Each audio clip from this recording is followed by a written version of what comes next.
Hello বন্ধুরা, আমাদের SD TV চ্যানেলে আপনাদের স্বাগতম। আমি দীপিকা চলে এসেছি আপনাদের জন্য তোমাদের রানী সিরিয়ালের আপডেট নিয়ে। রানী সকলের সামনে প্রেসের বলে যে আমি নিজের সততা এবং নিজের ন্যায়পরায়ণতা দিয়ে সবসময় চেষ্টা করব ব্লু আর নার্সিং হোমকে সামনের দিকে এগিয়ে নিয়ে যেতে। যেমনটা রূপলেখা দেখেছিলাম তেমনই বাস্তবায়ন করতে। কোনোভাবেই আমার কর্মে কোনো ত্রুটি আমি রাখবো না। এমনকি বোর্ড অফ ডিরেক্টরসও জানায় যে আজকের মতে এখানে প্রেস ব্রিফিং শেষ হয়ে যাচ্ছে। সবাই যে যার মতো চলে যায়। দুর্জয় বলে, রানী তুমি আমার ঘরে একটু এসো। কেন বলো তো? কালকেও তোমাকে বলেছিলাম 5 মিনিটের জন্য আসো, আমার কথাটা শুনলে না। আজকে যে তোমার নামটা এখানে অ্যানাউন্সমেন্ট করা হবে সেটা তো আমি তোমাকে কালকে বলতে চেয়েছিলাম। তুমি আমার ঘরে আসলে, কথাটা শুনলে তবেই না জানতে পারতে। আর আজকে তুমি প্রশ্ন করছো যে কেন তুমি আমাকে না জানিয়ে এত বড় সিদ্ধান্ত নিয়েছো। এই বলে দুর্জয় চলে যায়।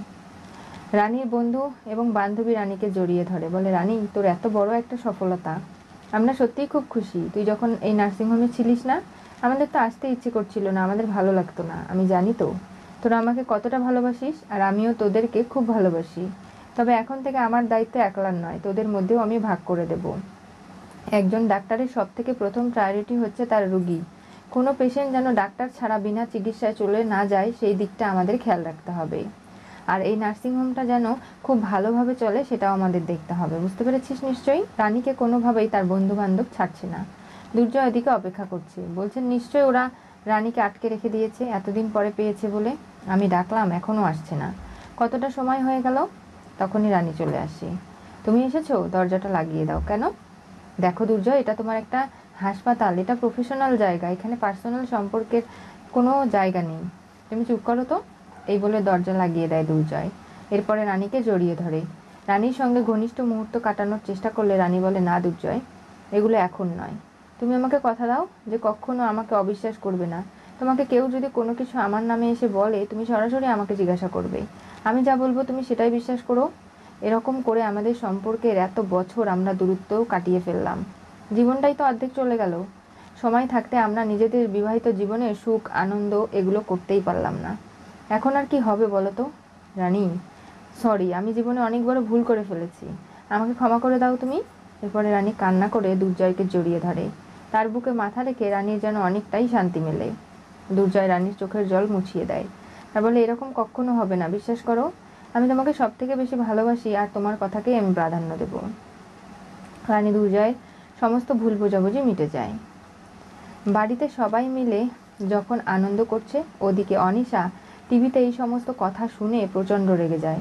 বলে, আমারই সাম্রাজ্যে তোরা স্বামী স্ত্রী দুজনে মিলে রাজ করবি, আর আমি এইভাবে অন্ধকার কূপে পড়ে থাকবো। আমার ভবিষ্যৎ নষ্ট হয়ে গেল, আমার জীবনটা শেষ করে দিয়ে তোরা মজা করবি, সেটা হবে না। অনিশার জীবনে এখন থেকে আর কোনো আনন্দ নেই, কোনো সৌন্দর্যতা নেই, সব কিছু নষ্ট করে ফেলবো আমি। এখন আমার জীবনের একটাই লক্ষ্য, তোদের দুজনকে শিক্ষা দেওয়া। তোদেরকে আমি এমন শায়েস্তা করব, তোদের পরিবারকেও শেষ করে ফেলবো। তবে অনিশার সমস্ত প্রতিশোধ নেওয়া পূর্ণ হবে। এই বলে অনিশা নিজের চুলগুলো কেটে ফেলে নিজেই। এত সৌন্দর্যের প্রিয় ছিল সে, চুল কেটে ছেলেদের মতো ছোট ছোট করে ফেলে চুলগুলোকে। এরপরে ছেলেদের পোশাক পরে নেয়। নানাভাবে দুর্জয় রানীর বাড়িতে যাওয়ার জন্য সে প্রস্তুতি নিচ্ছে। সবাই মিলে বিয়ের কার্ডগুলো এনেছে, বলছে যে এগুলো পুরনো বিয়ের কার্ড, যেগুলো দুর্জয় এবং অনিশার জন্য ছাপানো হয়েছিল। এগুলোকে ছিঁড়ে টুকরো টুকরো করে ফেল, যাতে ওই মেয়েটার কথা নাম একদম দেখা না যায়। তারপরে ডাস্টবিনে ফেলে দিয়ে আসবি। ঠিক বলেছ ছোটো মা তুমি। ওই অনিশার সঙ্গে বিয়ে হয়নি বলে তোমার ছেলে তুমি বেঁচে গেছো, তা না হলে কী যে পরিস্থিতি হতো একবারও ভেবে দেখেছো? ওই মেয়ে কোনোভাবেই তোমার ছেলেকে শান্তি পেতে দিত না, এমনকি পরিবারের কারো সঙ্গেই কোনো ভালোভাবে বাঁচত না। তখন কি হতো? ঠিক বলেছিস রানী, এই পরিবারের যোগ্য বউ। আমি ওকে কোথাও নিজের কাছ থেকে দূরে সরে যেতে দেব না। রানী না থাকলে দুর্জয়ের কোনো অস্তিত্বই নেই। রানী এবং দুর্জয় দুজনেই একে অপরের পরিপূরক। ঠিক বলেছ তুমি রিতম, এই কথাটা একদম সত্যি। দেখো, তা না হলে রানী যখন ছিল না, দুর্জয় কোনোভাবে কিন্তু ভালো থাকেনি। আর আমার মতো খারাপ মানুষ এটা সব থেকে বেশি ভালো করে বোঝে। ওই তো রানী চলে এসেছে, ওর এন্ট্রি হয়েছে, ওকে দেখাও বিয়ের কার্ডগুলো, পছন্দ করে কি না। রানী দুর্জয় দুজনে পাশাপাশি বসেছে, দুজনকেই বিয়ের কার্ড দেখানো হলো। দুর্জয় বলে, রানীর পছন্দ হলে আমার আর কি বলার, ওর পছন্দ সব থেকে সেরা, তাই তো আমাকে বেছে নিয়েছে। আর তখনই সবাই হেসে ফেলে, বলে, রানীকে এতটা প্রাধান্য দিস তুই? কেন দেব না, রানী আমার বিবাহিতা স্ত্রী, ওকে আবারও বিয়ে করছি বলে কথা। দেখো দুর্জয়, আজকে আমি খারাপ মানুষ হয়েও রানীকে সাহায্য করেছিলাম, ওর পাশে থেকেছিলাম। আমি চাইনি কখনো যে অনিশার মতো একজন খারাপ মানুষ এই পরিবারে আসুক। পিঙ্কি বৌদি, তুমি আর কখনো নিজেকে খারাপ বলবে না। তুমি আমাকে যে সাহায্য সহযোগিতাটা করেছো, সেটা না করলে হয়তো আমি জীবনে এই অবস্থায় আসতে পারতাম না, নিজের স্বামী সন্তান পরিবারকে ফিরে পেতাম না। তুমি নিজেকে যেভাবে পরিবর্তন করেছো, আমি সত্যিই তোমার প্রতি চিরকৃতজ্ঞ। তুমি না থাকলে হয়তো আমি আজকে এই অবস্থানে আসতে পারতাম না। নাও তো ছোটো মা, তুমি এই কার্ডটা প্রথম সিঁদুর এবং হলুদ লাগিয়ে দাও। নিজে হাতে লাগিয়ে দেয় আর বলে যে দেখো, এই কার্ডটা নিয়ে আমি বেআই মশাইয়ের বাড়িতে যাব। তার মেয়ে যে আসলে সত্যি কতটা ভালো রানী আমি সারা জীবনে বোঝার চেষ্টা করিনি। এখন আমি বুঝতে পারছি যে রানী আসলে সব থেকে সেরা। ওর বাবার কাছে গিয়ে আমি করজোড়ে হাত জোর করে ক্ষমা চাইব, এই কার্ডটা দিয়ে নেমন্তন্ন করে আসব। কোনোভাবেই ওনার যে অসম্মান এই বাড়িতে হয়েছে সেই সব ভুলিয়ে দিতে ওনাকে আবারও ডেকে এনে সম্মানিত করব আমি। কারণ দুর্জয় রানীর বিয়েটা সেরকম ধুমধাম করে হয়েছিল না, মন্দিরে কোনো রকম সারা হয়েছে। এখন নানাভাবে ওনার আমার প্রতি মনে অনেক কষ্ট রয়েছে, কারণ আমি তো কম খারাপ ব্যবহার করিনি। উনি নিজের মেয়ের বাড়িতে আসতেন, আমি সহ্য করতে পারতাম না। নানাভাবে বেআই মশাইকে অপমান করে বাড়ি থেকে তাড়িয়ে দিয়েছি, ওনারই সামনে ওনার মেয়েকে বকাঝকা করেছি, যেগুলো কখনো বাবা হয়ে সহ্য করা যে কতটা কষ্টে সেটা উনি বুঝেছে। মা তুমি চিন্তা করো না, আমার বাবা কিন্তু এগুলো আজ পর্যন্ত আর মনেই রাখেনি। হয়তো তুমি বললেই হবে রানী, ঠিক মনে রেখেছে। আর এগুলো মনে রাখার কথা, কেন রাখবে না? আজকে আমি এবং বড় বৌমা যেভাবে পরিবর্তন হয়েছি, এইভাবে যদি প্রথম থেকে হতাম, তাহলে অনিশা হয়তো আমাদের জীবনে জায়গা করে নিতে পারতো না। এরকম করে অনিশার নানাভাবে ষড়যন্ত্রের শিকার আমরা হতাম না। তবে জানো তো, আজকে আমি মন থেকে চাই, রানীকে আমি কোনোদিনও ওই বাড়ি থেকে বেরিয়ে কোথাও যেতে দেবো না, ওকে সব সময় আগলে রাখবো আমি। সবাই খুব খুশি হয়ে যায়। দুর্জয়কে বলে, কিরে তোর মনটা খারাপ কেন? বিয়ে করছিস, অনেক টাকা পয়সা খরচা হচ্ছে এই জন্য না? তাহলে কেন? পরিবারের সবাই তো খুব খুশি তোর বিয়ে নিয়ে, এক্সাইটেড আমরা। এখন এই বিয়েতে আনন্দ হই হই করব। পরিস্থিতি আমাদের সামনের দিনগুলোতে ভালো আসতে চলেছে, সেগুলো কি ভাবতে হবে না? শুক্লা জানায় যে আমি রানীর বাড়িতে যাব, প্রয়োজনে তোদের সবাইকে নিয়ে যাব, তোরা একদম কোনো চিন্তা করিস না। রিতম তো খুব খুশি হয়ে যায়, বলে আমি আমার শ্বশুরবাড়ি গিয়েও একটু ঘুরে আসতে পারবো, আমার শ্বশুর শাশুড়িকে দেখতে পারবো, কারণ তাদের একমাত্র মেয়েকে বিয়ে করেছি বলে কথা, তাদের যত্ন তো আমাকেই নিতে হবে।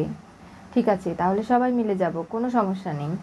আর এগুলো জানলে দুর্জয়ের বাবা কিন্তু খুব খুশি হয়ে যাবে যে আমি বেআই মশাইয়ের সঙ্গে নিজের সম্পর্কটা ঠিক করে নিয়েছি। ভবিষ্যতে আমারও মেয়ে রয়েছে, তাদেরও বিয়ে দিতে হবে, তারাও শ্বশুরবাড়িতে যাবে। আর সেখানে গিয়ে যদি এরকম অপমানজনক ব্যবহার আমরা পাই, তাহলে আমাদের যেমন খারাপ লাগবে, রানীর বাবারও খুব কষ্ট লেগেছে। কিন্তু অনিশার মাধ্যমে যে কেয়ারটেকারের সঙ্গে পরিচয় হয়েছিল, খাবার দাবার ডেকোরেশন যে করবে, সেই ইভেন্ট ম্যানেজমেন্টের লোকটা কোথায়? সে এলো বলেই তখনই অনিশা ছদ্মবেশে ছেলেদের চলে আসে। তাকে দেখে রানীর খানিকটা সন্দেহ হয়, বলে এরকম চোখ, এই মুখ খুব চেনা চেনা লাগছে, কোথায় যেন ওনাকে দেখেছি। পিঙ্কিরও খুব অস্বস্তি হয় যে আমি তো এই ধরনের মানুষের সাথে কখনো পরিচিত হইনি। এর আগে আমাদের বাড়িতে অনুষ্ঠানে যে কেটারিংয়ের লোকটা সমস্ত ব্যবস্থা করেছিল খাবার দাবারে, সে তো ইনি নয়। অনিশার সঙ্গে আমার ওনার মাধ্যমে পরিচয়, কিন্তু আমি তো ওনাকে দেখেছি, এই লোকটা তো সেটা নয়। অন্য একটা ঘরে বসতে দেওয়া হয় অনিশাকে ইভেন্ট ম্যানেজমেন্টের লোক হিসাবে। তখনই পিঙ্কি গিয়ে বলে, কি ব্যাপার, আপনাদের আগের লোক কি চেঞ্জ হয়েছে, মালিকানা পরিবর্তন হয়েছে? না তো, তাহলে আপনাকে তো এর আগে দেখিনি, আপনি কি ওই মালিকানার থেকেই এসেছেন, নাকি উনি কোথায়? তখনই অনিশার মনে পড়ে যে ইভেন্ট ম্যানেজমেন্টের যে হেড, তার মাথায় মেরে অনিশার গুন্ডারা তাকে নিজেদের কবজায় রেখেছে। যতদিন পর্যন্ত না এই বিয়ের সমস্ত দায় দায়িত্ব অনিশাই ওনার হয়ে পালন করছে, ততদিন ওনার আটকা থাকবে, ওনাকে ছেড়ে দেওয়া হবে না। এরপরে অনিশার কাজ হয়ে গেলে ওনাকে ছাড়া হবে। পিঙ্কির প্রশ্নে খানিকটা হতভম্ব হয়ে যায় অনিশা, কি উত্তর দেবে বুঝে উঠতে পারছে না। আর বাড়ির প্রত্যেকটা জায়গার পর্দা, টিভির টেবিল ল্যাম্প সব কিছুরই ছবি তুলতে শুরু করেছিল অনিশা। যেভাবে পিঙ্কির সন্দেহ হয়েছে, অনিশা বাইরে ঘুরে বেড়াচ্ছে। রানীও ভাবছে যে না, এই বিয়েটা পোস্টপন করে দিতে হবে। কোনোভাবে এই বিয়েতে আসা নামি দামি অতিথি বিন্দু এবং অনেক বড় বড় লোকেরা আসবে, কারো যদি কোনো একটা ক্ষতি হয়ে যায়, তাহলে নিজেকে ক্ষমা করতে পারবে না দুর্জয় রানী। তারা সবাই এই সমাজের জন্য অনেক বড় একটা জায়গা জুড়ে আছে, সেই মানুষগুলোর একটা ক্ষতি হয়ে গেলে সমাজের অনেক ক্ষতি হয়ে যাবে। তাই বিয়েটা ক্যান্সেল করার সিদ্ধান্ত নিয়েছে দুর্জয় রানী। যতদিন আনিশা ধরা না পড়ছে ততদিন পর্যন্ত, আনিশা একবার ধরা পড়ার পরে এই বিয়েটা তারা করবে। কি হতে চলেছে তোমাদের রানী সিরিয়ালের পরবর্তী টুইস্টে? রানী দুর্জয় ঘনিষ্ঠ হলো, বিয়েতে অনিশার হামলা জেনে সতর্ক হলো। অনিশা যেভাবে ছদ্মবেশে রানীদের বাড়িতে এসে উপস্থিত কেউ বুঝতেও পারছে না, কিন্তু রানী পিঙ্কির দুজনেরই সন্দেহ হয়েছে। তাদের এই সন্দেহটা কতটুকু যৌক্তিক সেটা প্রমাণ সাপেক্ষ, কিন্তু রানী এবার সিদ্ধান্ত নিয়েছে বিয়েটা সে পোস্টপন করে দেবে। এই বিয়েতেই অনিশা যে হামলা করবে সেটা সে খুব ভালো করে জানে। অনিশার মতো মানুষ কখনো শোধরাবে না। তার জীবনে দুর্জয় রানী তার পরিবারের উপর প্রতিশোধ নেওয়াটাই একমাত্র লক্ষ্য। আর এই লক্ষ্য পূরণ করতে গিয়ে অনিশা যে কার কত ক্ষতি করবে কেউ জানতেও পারবে না। আর তাই এবার দেখার পালা অনিশাকে ধরতে রানী কি করে। আর অনিশা যেভাবে বেশভূষা পাল্টে রানীদের বাড়িতে এসে উপস্থিত হয়েছে, সমস্ত খবর তথ্য পাচ্ছে, এর খেসারত কিভাবে দেবে জানতে চোখ রাখতে হবে আমাদের চ্যানেলে। পাশে থাকা বেল আইকনটি অবশ্যই করে ক্লিক করুন।